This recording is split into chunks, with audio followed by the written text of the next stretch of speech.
you. Yes, you. It's time to learn from other people's mistakes. Hey guys, I'm Marilyn and welcome back to my channel. So today we are covering common writing mistakes and, more importantly, how to avoid making them. These are mistakes I've seen in books I've read, books I've critiqued, and in my own writing.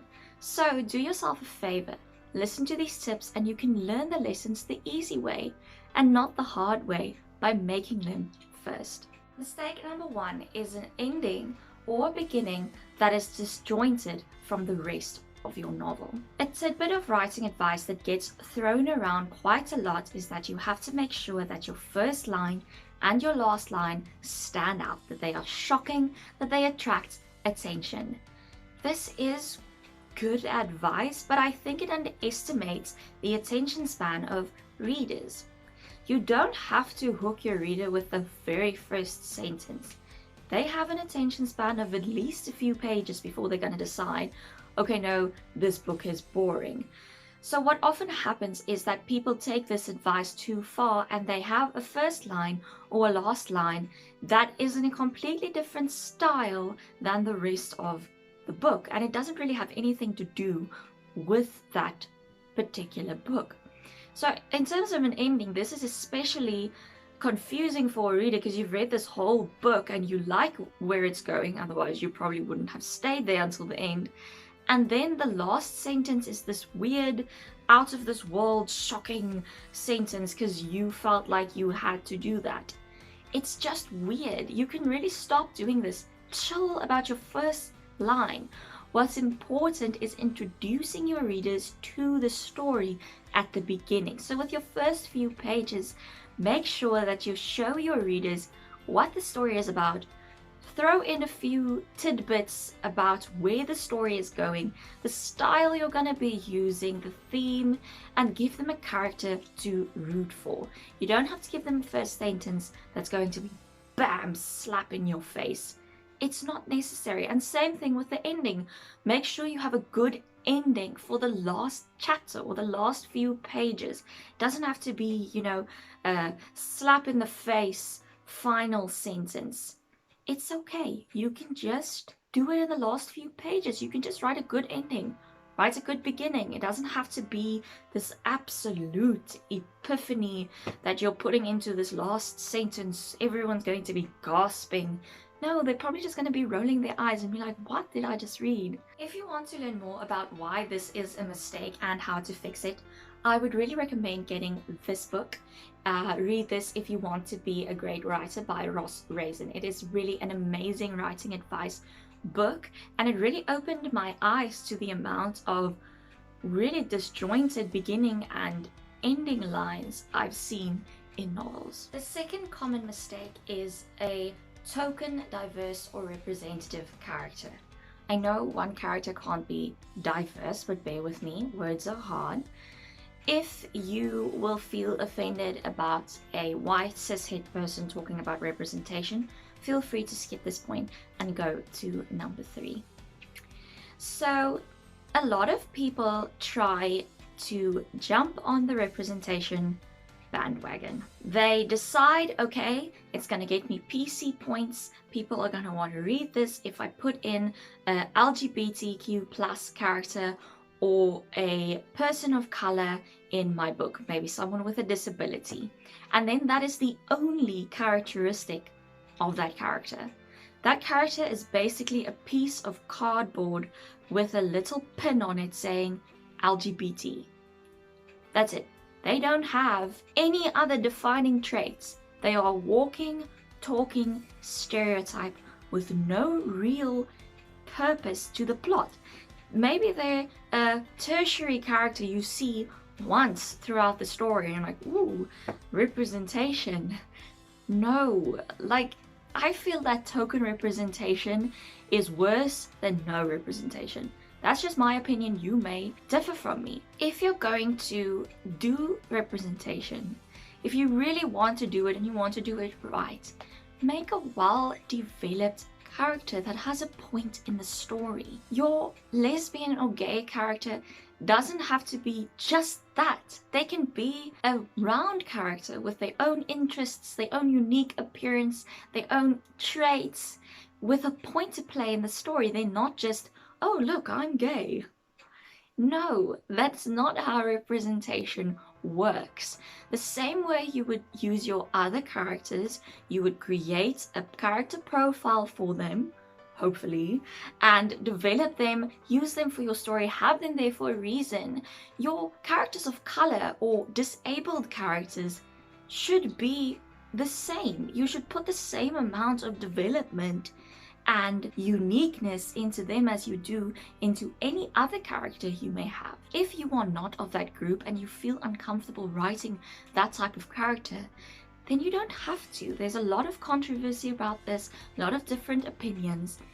But if you're going to do it, don't just put a token on the page and then pat yourself on the back for being progressive. Mistake number 3 is using Adieu Ex Machina. I don't know if I'm pronouncing that correctly. If I'm not, feel free to keep it to yourself. So, Adieu Ex Machina is a plot device whereby a seemingly unsolvable problem in a story is suddenly and abruptly resolved by an unexpected and seemingly unlikely occurrence, typically so much as to seem contrived. Yes, that's the Wikipedia definition because I am not a walking dictionary. So, Adieu Ex Machina happens when your characters get out of a situation way too easily. This means that maybe your characters have been kidnapped. Everything is down in the dumps. They have hit rock bottom. There is no way for them to escape. Your reader is biting off their fingernails in suspense. In comes a random hero with the exact powers they need to escape. No. I was rooting for these characters. I was just as nervous as they were, and then, it's okay. It's all over. Coincidences like this will make your writing seem amateurish and make your readers feel like they were cheated by feeling suspense for these characters, by worrying about these characters. Yes, your tension and conflict should escalate throughout your novel. It should get harder and harder for your characters to win or to get out. But that only means you have to plan harder. For every situation you put your characters in, you need to have a realistic, well thought out and satisfying to read way for them to get out of it. Don't use Adieu Ex Machina. It really takes away from the story. Maybe once, near the beginning of the book, you can have something that's kind of a coincidence or a bit of luck for them, but not all the time, and certainly not near the end or even at the climax of your novel. Every win should be fought for. Common writing mistake number 4 is not planning the logistics. Even if you're writing high fantasy, your story should be consistent and it should make sense, at least for that world. So, with things like travel time, see how long it would take a character to travel a certain distance. Google is your friend. Google Maps is your friend. See how long it would take a character to walk, to go by carriage, to go by horse, to go by car, to go by train, things like that. And then write that down and keep it consistent throughout the novel. If you're using made-up ways of travel like a flying train or a dragon or genetically modified horse, whatever, decide how fast they can travel, write it down and keep it consistent. Don't have the dragon take 3 days to get across the country at the beginning of the novel, but then when the shit hits the fan, they can do it in 2 hours. No. The other thing is also with physical afflictions. How much blood can a character lose? Do they get hypothermia? Which systems start to give in first when you're in the desert with no water? When you are in a frozen wasteland? When you get stabbed? How long does it take for you to go into shock or to bleed out completely or to become unconscious or to die? Things like that. You need to know these things. Once again, it's pretty easy to Google it. And if you go on Tumblr, you can find a lot of accounts that give you realistic representations of injuries and what would be the consequences of that. So even if you have a superhuman character, then you get to decide what they can take and what they can't.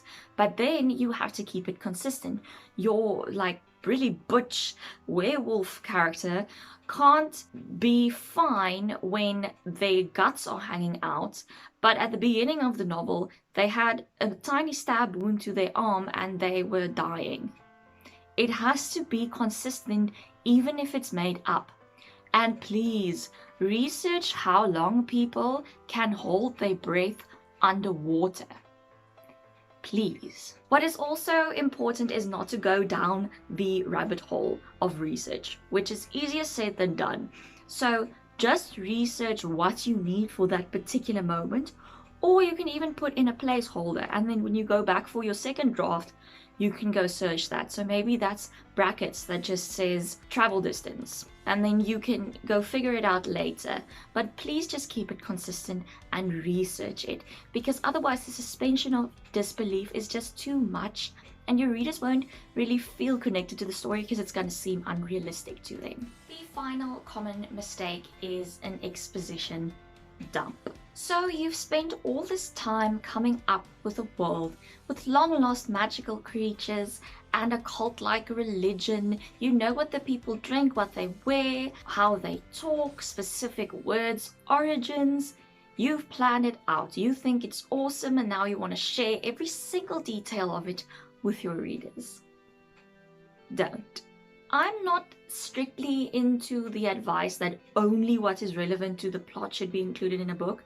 I think when you look at books like Lord of the Rings or Harry Potter, what makes those books so immersive and so magical is the fact that they have world building woven into the story. It's not just what is relevant to the plot. What I will say is, don't give your readers all the information at once. You should know that world you created so well that you have it at the back of your mind, that everything your characters do and say is seen through the prism of that world you've created, which means that you should be able to see when it can be appropriately sprinkled into dialogue, into descriptions, or into action scenes. So just make sure that it is relevant to whatever you are writing at that moment. So don't tell us about the long-lost magical creatures if your character is eating dinner, because that doesn't have anything to do with long-lost magical creatures.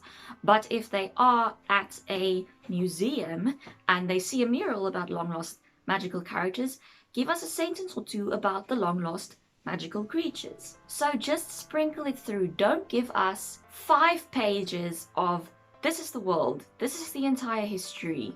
That is an exposition dump, and that is very, very boring to read. My advice for avoiding this is to see everything through your characters. This is actually the best writing advice for any part of the writing. See everything through your characters. Live through your characters. Would your character notice something in the world as they are walking by it or not? Would your character be thinking about long-lost magical creatures at that moment or not? What would your character be thinking, doing, seeing, explaining, things like that?